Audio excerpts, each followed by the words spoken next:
മഹാമേരുക്കളായ മലനിരകളെ കീറിമുറിച്ച് പ്രകൃതിയുടെ പ്രതിബന്ധങ്ങളെ മറികടന്ന് മനുഷ്യൻ ഏറ്റവും അത്ഭുതകരമായ നിർമ്മിതികളിൽ ഒന്നാണ് ടണലുകൾ അഥവാ തുരങ്കങ്ങൾ. അത്യാധുനിക സാങ്കേതിക വിദ്യയുടെ സഹായത്തോടെ ഇന്ന് നമ്മൾ കാണുന്ന തുരങ്കങ്ങൾ എങ്ങനെയാണ് നിർമ്മിക്കുന്നത്, ഇതിന്റെ ചരിത്രം എവിടെ തുടങ്ങുന്നു, ഈ വീഡിയോയിലൂടെ നമുക്ക് നോക്കാം. Welcome to the video.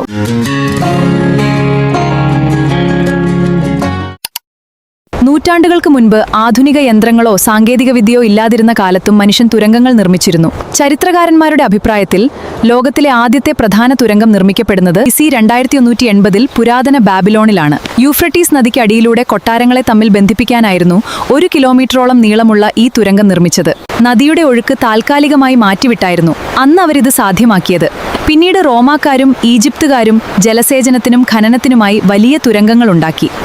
അന്ന് വെടിയുണ്ടകളോ ഡൈനാമിറ്റോ ഇല്ലായിരുന്നു. പകരം പാറകൾക്ക് മുകളിൽ വലിയ തീ കൂട്ടി പാറ ചൂടാവുമ്പോൾ അതിലേക്ക് തണുത്ത വെള്ളം ഒഴിച്ച് പാറകൾ പൊട്ടിക്കുന്ന ഫയർ സെറ്റിംഗ് എന്ന അപകടകരമായ രീതിയാണ് അവർ ഉപയോഗിച്ചിരുന്നത്. 19-ാം നൂറ്റാണ്ടിൽ റെയിൽവേയുടെ വരവോടെയാണ് ടണൽ നിർമ്മാണത്തിൽ വിപ്ലവകരമായ മാറ്റങ്ങൾ ഉണ്ടായത്. ഇനി തുരങ്കം നിർമ്മിക്കുന്നത് എങ്ങനെയെന്ന് നോക്കാം. ഇന്നൊരു ടണൽ നിർമ്മിക്കുക എന്നത് അത്ര എളുപ്പമുള്ള കാര്യമല്ല. വർഷങ്ങൾ നീണ്ട പഠനങ്ങളും അത്യാധുനിക എഞ്ചിനീയറിംഗും ഇതിനു പിന്നിലുണ്ട്. പ്രധാനമായും 4 ഘട്ടങ്ങളായാണ് ഒരു തുരങ്കം നിർമ്മിക്കുന്നത്.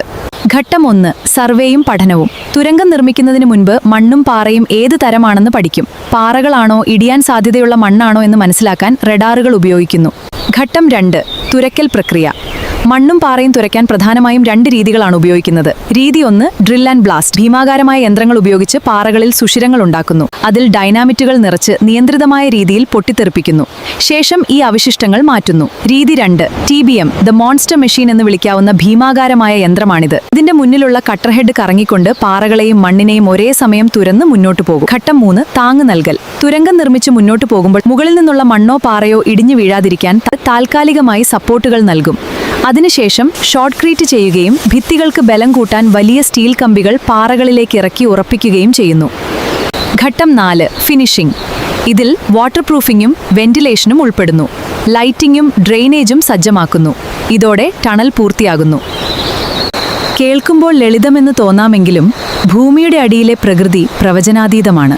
നിർമ്മാണ സമയത്ത് അപ്രതീക്ഷിതമായി ഉണ്ടാകുന്ന മണ്ണിടിച്ചിലുകൾ, ചെറിയൊരു പിഴവ് പോലും വലിയ അപകടങ്ങളിലേക്ക് നയിക്കാം. അതെ, പ്രകൃതിയോട് പോരാടി മനുഷ്യൻ നിർമ്മിക്കുന്ന ഈ തുരങ്കങ്ങൾ മറിച്ച് സാങ്കേതികവിദ്യയിൽ മനുഷ്യൻ കൈവരിച്ച നേട്ടങ്ങളുടെ ഒരു സ്മാരകം കൂടിയാണ്.